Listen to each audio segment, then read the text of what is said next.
everybody, it's Megan here with GoingGear.com, and today we're going to be meeting with Mike from 511, and he's going to show us some of the new products coming out in 2013. Okay, the first product we're going to talk about is the Curve Rescue Blade in the LMC family, lightweight mid-size carry. It's got a blunt tip so that you can get behind a seat belt or a strap and cut away at the restraint and be able to pull someone out of a vehicle. It's got a nice little hole here in the blade. It is a backup wrench for oxygen tanks. A lot of times folks who use oxygen tanks tend to lose the keys, so it does dual use as a thumb hole and a backup wrench. It's got a 2-position pocket clip, so it's reversible for left-hand or right-hand carry, always tip down. Okay. The handle's made of a material we call FRN, fiberglass reinforced nylon, so it is super durable, scratch resistant, chip crack resistant, retains its color and its shape, and it won't warp. Real great material, and we use it in a lot of our knives. On the other end here, you'll see that we have a little extension that's a carbide tip for breaking windows. So if you need to rescue somebody in a vehicle that you can't otherwise get into, you would be able to break a window with that carbide tip. You can see here that the handle is skeletonized. It's going to provide you with a really good grip, whether you're barehanded or wearing gloves. Blade steel is AUS 8. We use that steel quite a bit in our knives, and like most of our knives, this knife was designed for us by Mike Vellekamp. Also, it's a liner lock. Real easy to open and close one-handed. Great.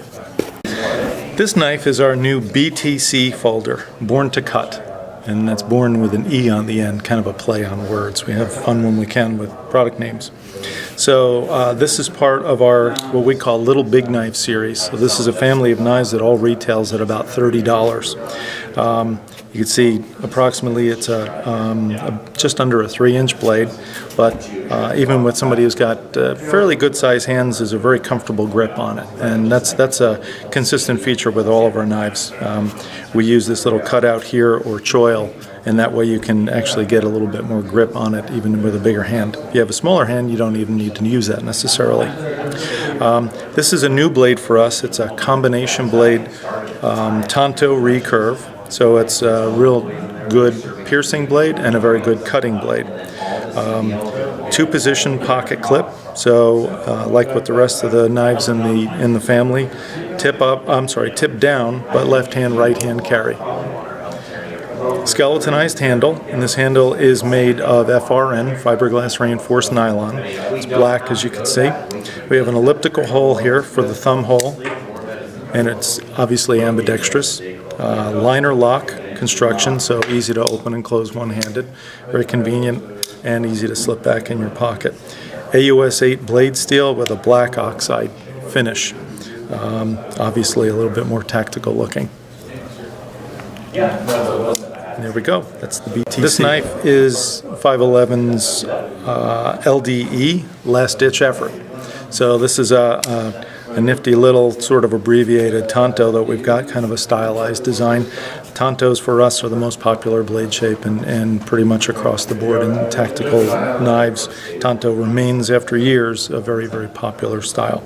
So in keeping with the rest of our Little Big knives in this family, this is a $30 retail. It's a liner lock, easy one-hand open and close. AUS 8 blade steel. It's a stainless steel, so you still have to take care of it, but it's going to respond very well when you need it to cut. Maintains an edge well, not that difficult to sharpen, and real good stain resistance. 2-position pocket clip. In both cases, the knife will be worn tip down, but we've got it 2-position so that left-handers and right-handers can carry it. Skeletonized handle, and this is a new handle color for us. We call this underbrush, and if you wear a lot of multicam, this is a great complement to multicam packs and clothing. It works really well with it. This is the 511 Counterstrike 2. It's a nice full-size tactical knife. It's a sort of a modified spear point blade. bead blasted finish, so it's muted. It's not going to reflect a lot of light. Has a kind of a nice refined look to it as well. This has a pocket clip with 4 possible locations, so you can carry your knife tip up or tip down, left hand and right hand. We use AUS 8 blade steel, a little bit thicker than some of our other knives. This has ambidextrous thumb studs, so left hand or right hand, you'll be able to access the blade quick, quiet. Liner lock, very durable, dependable, and easy to open and close one-handed. You see here that we've got all the way through, we've skeletonized the handle. This is an FRN, fiberglass reinforced nylon handle. And we've also, may not be able to tell on the video, but there's a pretty deep texture on here.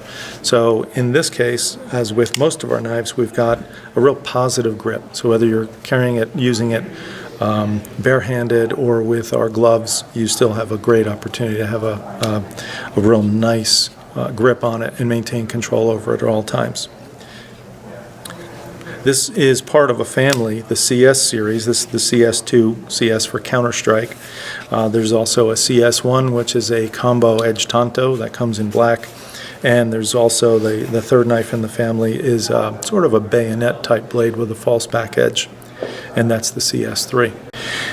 This is 511's shield badge holder. Like most of our knives, this was designed for us by Mike Vellecamp. Spent a lot of time working with law enforcement officers to come up with a way for them to carry sort of a last-ditch knife, defensive weapon, and still make it a practical carry. So this is designed to carry a shield-type badge, and the way it's configured is right now is to be worn as a neck knife. This is a breakaway neck chain commonly found with dog tag use. Doesn't have to be on there if you're not using it as a neck knife. So you would take it off. If you wanted to put it on a belt, you would put this removable belt clip on and then just take the badge off, flip it up 180 degrees, and be able to clip it right on your belt. And this is a new enhanced heavy-duty belt clip for our knife line. This will fit our double-duty belts, which are a double nylon ply, so they're thicker than most. And we found that we needed to expand the little teeth in here so that the whichever knife that it's affixed to would stay on the belt in a secure manner. On the back, it doesn't include a handcuff key, but it's got a nice little position in here so that you can keep a backup handcuff key. And then really the whole reason for being for this product is that when you need to, you can pull out a push blade. And this is a single edge, so we don't sharpen the back edge, but it's entirely serviceable. Great little sort of surprise for people who don't expect it coming. One other thing to note is you can also wear this because of the way we've configured these cutouts. You can wear it on an LBE, a Mali vest or something like that, and then have it available in another location. This is the 511 Tactical SAR A2, so that's Search and Rescue A2. A2 in our nomenclature means that it uses 2 AA batteries. It's an anodized aluminum body with black TPR or thermoplastic rubber grips in these inserts. I'm not sure if you can tell in the video, but these are reflective inserts. So this is designed to be a fully credible search and rescue, high durability flashlight. Has a lockout tail cap so that you don't inadvertently turn it on and use up your battery before you actually get to a search scene. So all you have to do to enable it to turn on is to rotate the switch, and this with 2 AA's will emit about, well, it's not through testing yet, but as of today at the SHOT Show, we're thinking that it'll probably be in 225 to 250 lumen range, and the run time will be about an hour and a half. It's got a kind of a distinctive head end here, so if you've got it on a vehicle, it won't roll away. It's anti-roll construction and highly shock resistant, and includes the batteries in the package.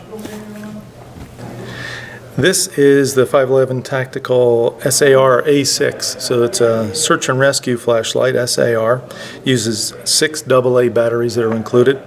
Anodized aluminum basic construction with a TPR or thermoplastic rubber cover here for enhanced grip, whether you're bare hand or gloved hand, wet or dry. It's got reflective inserts, so that if you drop it in the woods, it's very easy to find it, assuming that the light's not or is still on.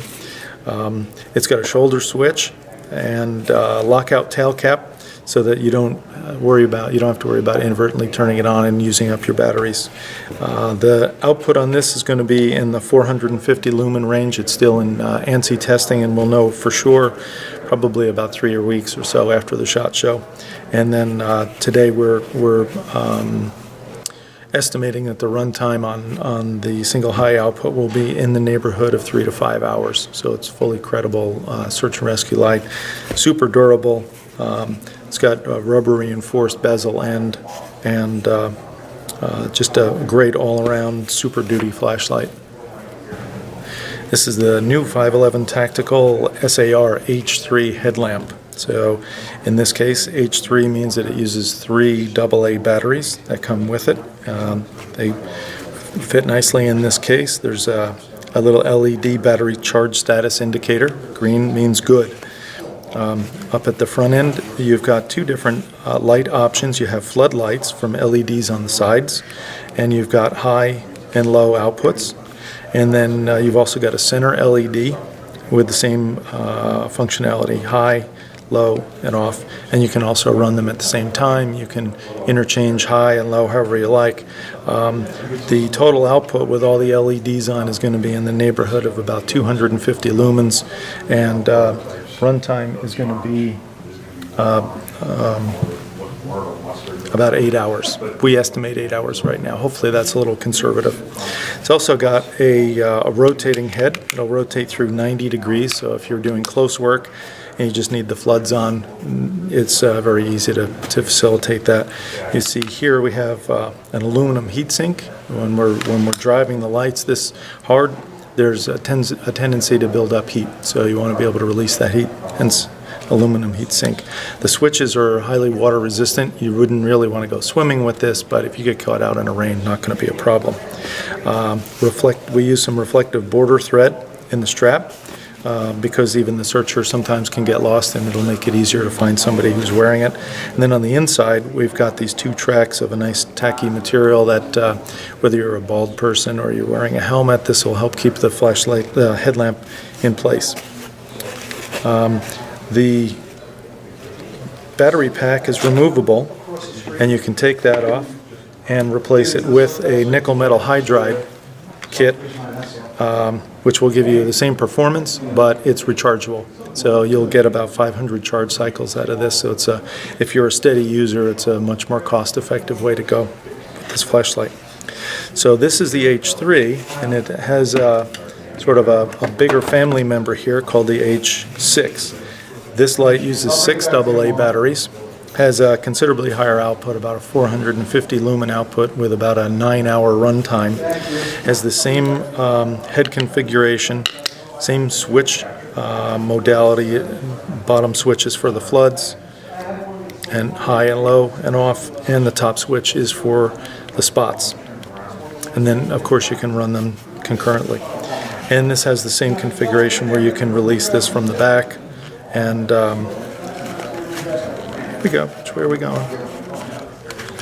And replace it with the nickel metal hydride and stick it on. And then you're back in business if your 6 AA's have expired. So great Super Duty headlamp for search and rescue, for folks who are serious about being in the outdoors, especially extended times, people who work on the side of the road, that kind of thing. And just like with the other lamp, this has the 2 tracks of the sort of sticky material on the back side to keep this in place, and the same type of strap. So you're always going to be seen out there in the environment. So I have a quick question about the headlamps. Can these headlamps fit over any helmet that someone might be wearing, or would they have to be worn underneath of a helmet? Nope, they can be worn over any helmet. The straps are elastic and they're adjustable. So if you've got something that is so big this won't fit, then you probably need a different light. But now this will fit military helmets, it'll fit civilian helmets, search and rescue, climbing, all types of configurations. Mike, we have want to thank you for taking your time out of your busy day here at the SHOT Show 2013 and showing us some of the great products that you guys are coming out with this year. Well, it's my pleasure, and I can't wait to get back home to Atlanta and come down and check out your shop. Great, thank you. All right.